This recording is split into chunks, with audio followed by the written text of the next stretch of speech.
شامتان بخیر عزیزان دل.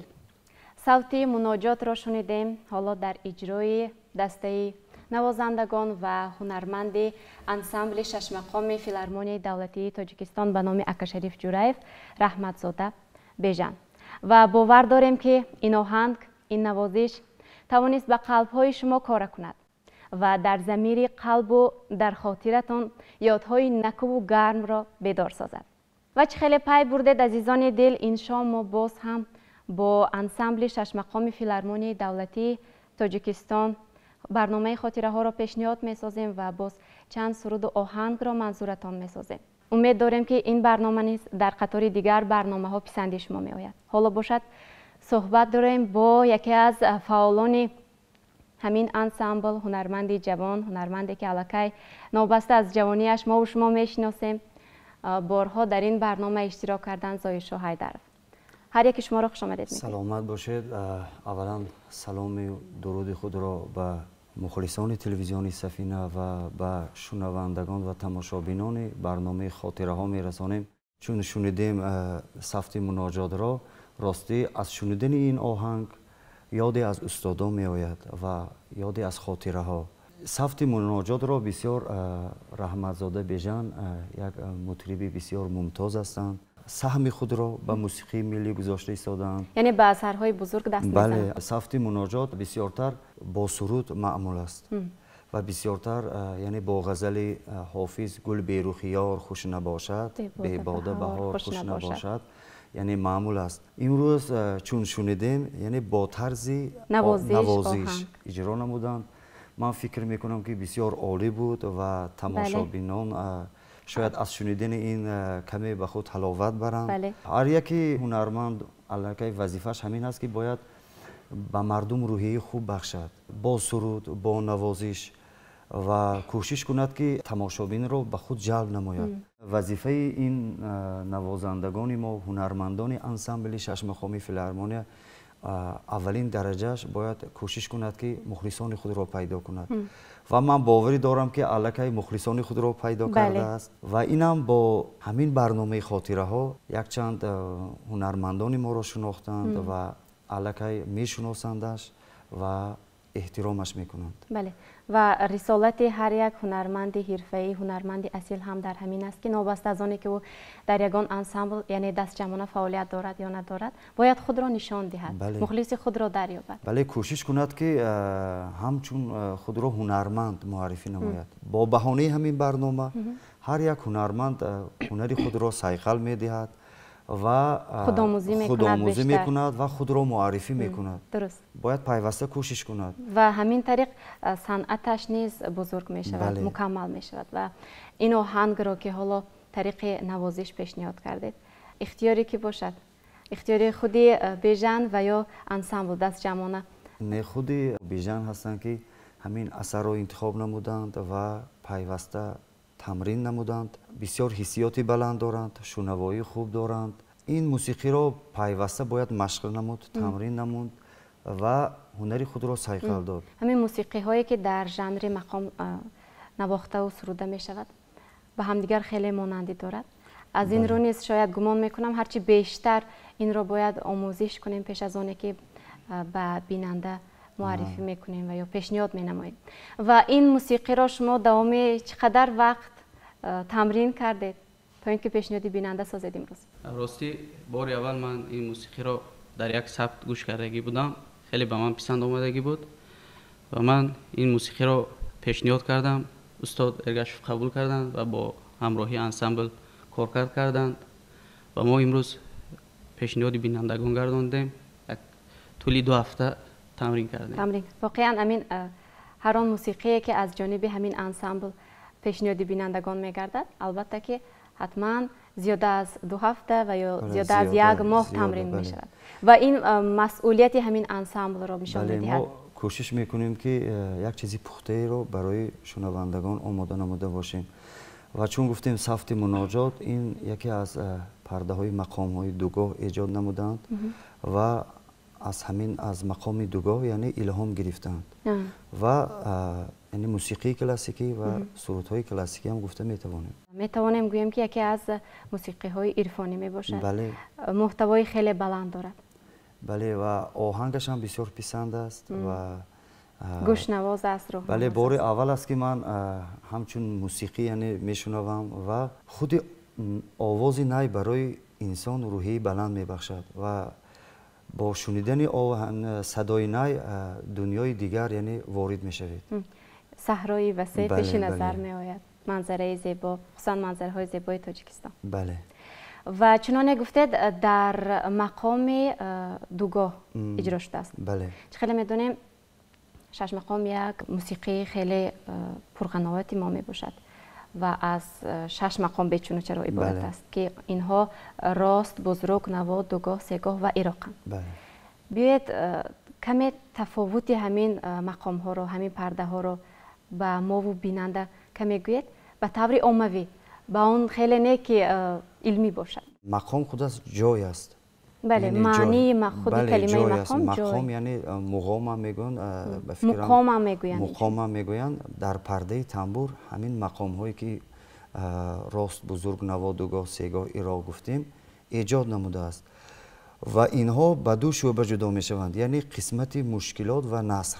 نثر اصلا این آوازی هست، یعنی با صدا، با شعر، بله، یعنی سرخباری بزرگ باشد. سرخباری بزرگ یعنی شاید 6 ترانه دارد، بعد تلقین نثری اوزال می شود، تلقینی اوزال می شود، بعد با 2 ترانه یعنی با نثری اوزال، بعد افر و سپارشی آخرین. هر یکی این مقام چنین ساختار دارد و هر یک ساختار به خود نمودی به خود خاص دارد و این نمودها از یکدیگر فرق میکنند. وقتی که مقام بزرگ صدا میدهد، الکی شخصی که مکتب عالی را خوانده است و از این موسیقی ملی باخبر است، الکی میداند که یعنی کدام مقام سراییده شده ایستاده است و همون طرز لپیش و ناله هایش عموما از یکدیگر فرق میکنند. شاید منم در همون آوان کودکی اینقدر صرفم نمی رفتم. وقتی که وارد شدم و به کنسرواتوری ملی داخل شدم و از استادان آموختم، بسیار در حقیقت بزرگ است.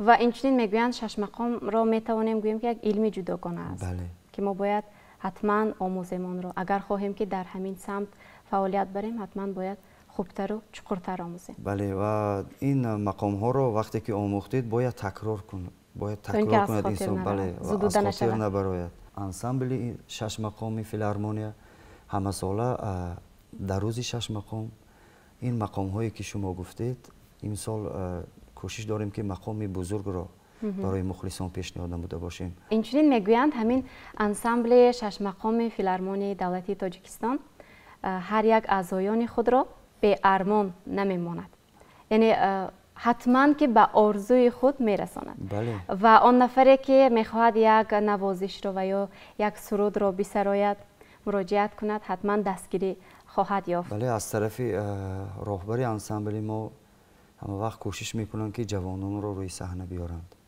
استعدادهای نو را. استعدادهای نو، چهره‌های نو را. بله، ما این را طول یک سال دیدیم. بله، بله. و حالا باشد باز کدام یک استعداد نو را به ما و بیننده معرفی خواهید کرد؟ یک سرود نو آماده نموده ایم. محمود و ماهی نو فروغ عملی دوگاه را اجرا میکنند. غزل از پری حصاری برای مخلصان و تماشابینان برنامه خاطره ها آماده نمودیم و پیشنهاد می نماییم.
دوستان عزیز، فروغ عمل دوگاه بود در اجرای مهینه محمودова و چون یک موسیقی خیلی آرام است باور داریم که به زخم‌های همه درمان شده توانست، به قلب‌های همه جا شده توانست و باور داریم که این سرود که بازخوانی شد حالا اصلا شنوندگان مخلصان خیلی زیاد دارد. و چنانه در یکی از برنامه‌هایی که پیشتر تالیف کرده بودیم شما گفته بودید که زنها نوابسته از آن که خیلی آوازی قوی دارند، بلند دارند، عادتاً از نوت پست شروع میکنند و این را ما در اجرای مهینه بانو نیز دیدیم. مهینه بانو بسیار هنری ناتکرار دارند، مثل نامشان آوازی مهین دارند و راستی این سروده که سراییدند بسیار معمول است و یکی از هنرمندان ناتکرار و استاد شش مقام که برنا ایساقو هستند و بسیار به درجه عالیش سراییدند. شنوندگان که گوش کردن و تماشا کردند شاید یاد از استاد مقام برنا ایساخوبه کردند شاید و بسیار مانند و بسیار یک اوج‌های بسیار بلند دارند. از همون اوج‌ها بسیار خوب برآمدند. با برابری که امروز در انسامبل ما فعالیت میکنند، در کنسرواتوار امروز تحصیل نموده ایستادند که از استاد شش مقام استاد خورشید ابراهیموف الکی درسی هنر آموخته ایستادند. امروزها در انسامبل هایی که امروز فعالیت میکنند آواز زن دختر کم است.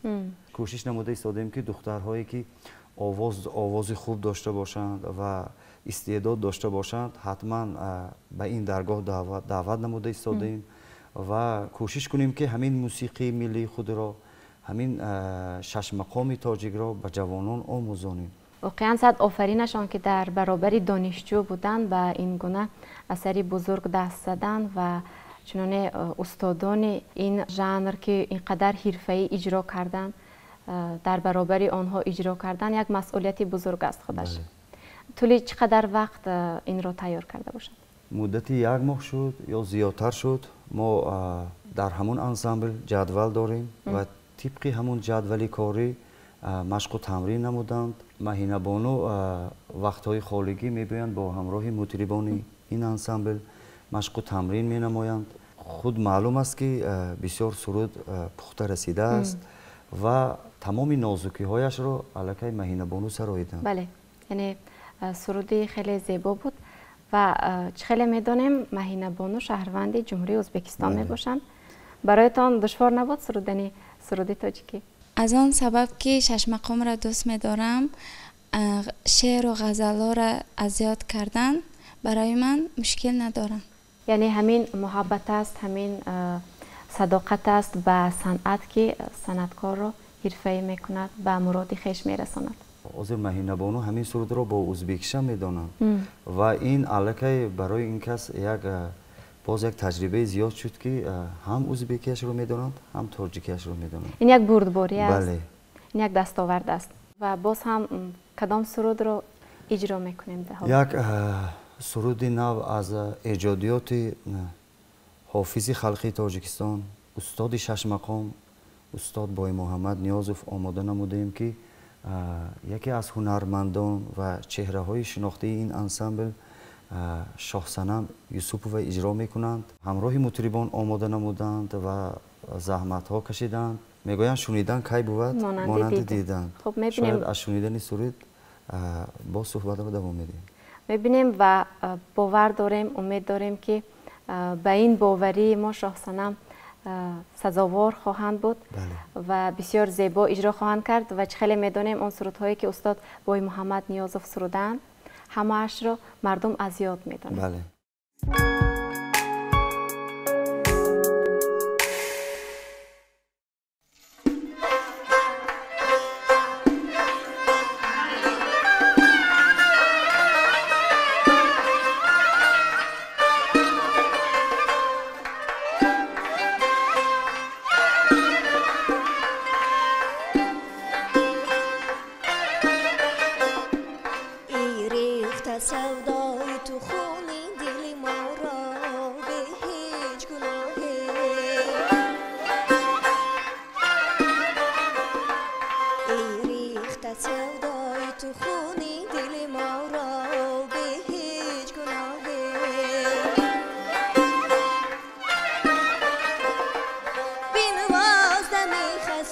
شمشیر جفا را باره به نگاهه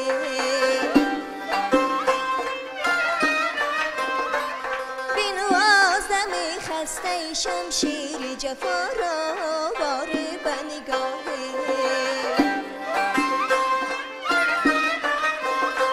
بادی سحر از روضه رضوان خبر آورد امروز مگذار ای سروی روان هست مگر پیک صبا را در کوی تو راهه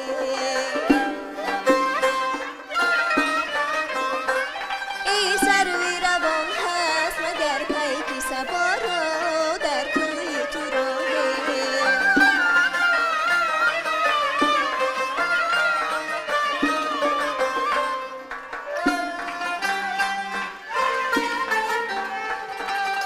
نیست که بر بوی گلستانی جمالت در باغ ترنه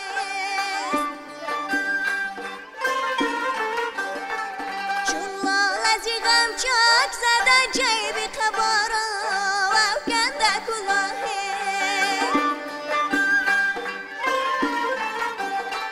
زنجیر سری زلفی تو را با همه خوبی سنبول نتوان گفت هرگز نکند هیچ کسی مشکی دارا نسبت به گیاهه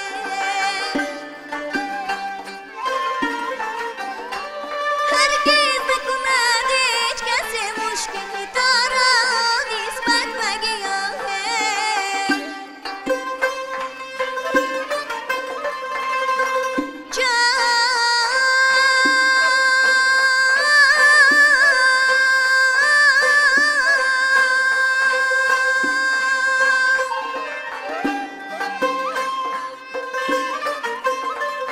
از حال پریشانی کمالت خبری نیست هیهات چه تقدیر آن کیست که تقدیر کند با دیگه دارا در حضرت شاهی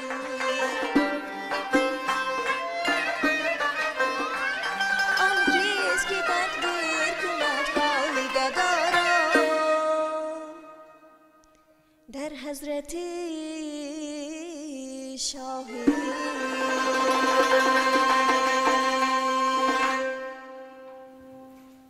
واقعا از استاد بای محمد نیازف سرود و ترانه های میراث مانده‌اند به ما که برگزیدند به دل ها نزدیکند و قریب در تمام محفل ها، چاره‌بینی ها، فستیوال ها، آزمون ها بارها بازخوانی می شوند و این خیلی نگاه کنیم در بین جوانان بیشتر سروده می شود ترانه هایی که استاد ایجاد کردند و اخلاص جوانان به کسبیت و شخصیتشان شاید دیگرگونه باشد.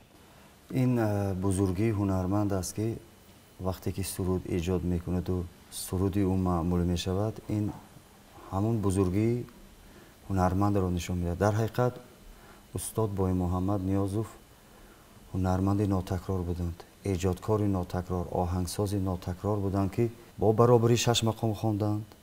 امروز برای ما اثرهای ایجاد نموده میراث ماندند که امروز باید هر یکی ما جوانان افتخار کنیم بیاموزیم بازخوانی کنیم مثل همین استادان برای موسیقی ملتی خود خدمت نموده باشیم و با برابری هر یک هنرمند باید وقتی که 6 مقام میخواند باید کوشش کند که در پرده های 6 مقام سرودها ایجاد نموده باشد و استاد بای محمد نیازوف از زمره های هستند که در پرده های 6 مقام امروز ایجاد نمودند و وقتی که سرود را میشنوید بسیار حلاوت میبرید. بله، در برابر متنهایش مضمون خیلی بالا داشتند. بله. خیلی فورم است، روح نواز است و قبول کردنش آسانتر است این سرودهایی که استاد ایجاد کردند. بله، سرودهایی که استاد ایجاد نمودند اصلا بسیارتر مردها میسرویدند و خوشبختانه بینید الکی زن‌های هم سرایده ایستادند و خصوصا همین نبیره این که از تحمین نیازو بیشتر میسرویدند و نگینه امانقول و امروز شاه صنم یوسف و در برابر همین هنرمندان آفرینشان هنرمندان الکی سرایدند. من فکر میکنم که بسیار عالی بود.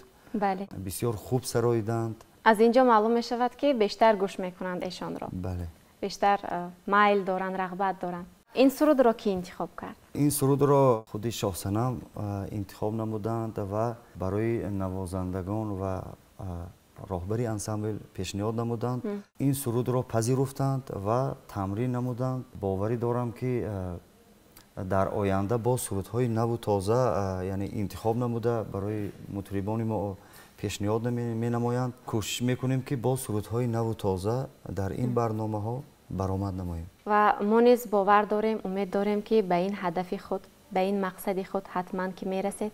باز در برنامه های من بعد سرودهای بسیار عالی و گوشنواز استادان را بازخوانی خواهیم کرد یک جایه.